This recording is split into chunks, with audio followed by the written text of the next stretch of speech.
জুলাই গণঅভ্যুত্থান দমনে ছাত্র জনতার উপর হেলিকপ্টার থেকে বোমা ফেলার নির্দেশ দেন শেখ হাসিনা। আন্দোলনের সময় শেখ হাসিনা ও হাসানুল হক ইনুর ফোন আলাপে এসব তথ্য নিশ্চিত হয়েছে বলে জানিয়েছে ট্রাইব্যুনাল। সোমবার আদালতে এই ফোন আলাপ দাখিল করা হয়।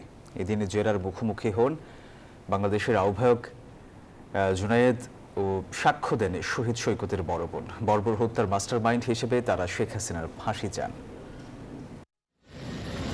জুলাই গণহত্যার মাস্টারমাইন্ড বলা হয় আন্দোলনের মুখে ভারতে পালিয়ে যাওয়া সাবেক প্রধানমন্ত্রী শেখ হাসিনাকে। কিন্তু এর আগে গণ অভ্যুত্থান দমনে ছাত্র জনতার উপর হেলিকপ্টার থেকে গুলি ও বোমা ফেলার নির্দেশ দেন শেখ হাসিনা।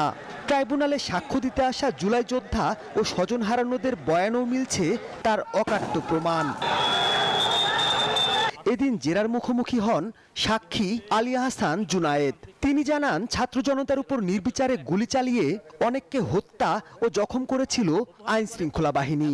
আহতদের বহনকারী অ্যাম্বুলেন্সেও গুলি করা হয়। চিটাং রোডের স্পটে আমাদের উপর সরাসরি হেলিকপ্টার থেকে পুলিশ, র্যাব, বিজিবির গাড়ি থেকে সরাসরি গুলি করা হয়েছে।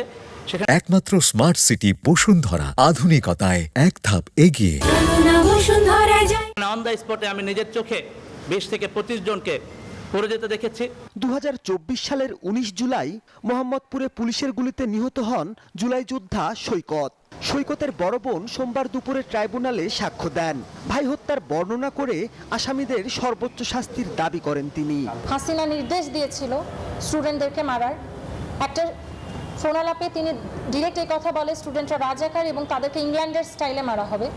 সেকেন্ড এই কথা বলেন, সে ডিরেক্ট লিথাল উইপন ওয়ার্ডটা ইউজ করে সে বলেছে যে হেলিকপ্টার এবং ড্রোন ব্যবহার করে স্টুডেন্টদের লোকেশনটা যাতে নির্ধারণ করা হয় এবং তাদের উপর লিথাল উইপন ইউজ করা হয় এবং যাকে পাবে তাকে যাতে মেরে ফেলে, এই ধরনের কথা সে বলেছে। এ বিষয়ে আওয়ামী লীগ সরকারের শরিক জাসদ সভাপতি হাসানুল হক ইনুর সাথে ফোন আলাপ করেন সাবেক প্রধানমন্ত্রী শেখ হাসিনা। সেই ফোন আলাপের অডিও সোমবার ট্রাইব্যুনালের প্রসিকিউশনে দাখিল করা হয়। এদিকে জুলাই আন্দোলনের প্রথম শহীদ আবু সাইদ হত্যায় 7ম দিনের সাক্ষ্য জেরা হয় ট্রাইব্যুনাল 2-তে। পরবর্তী সাক্ষ্য গ্রহণ হবে রোববার। মাহমুদুল হাসান, নিউজ 24, ঢাকা।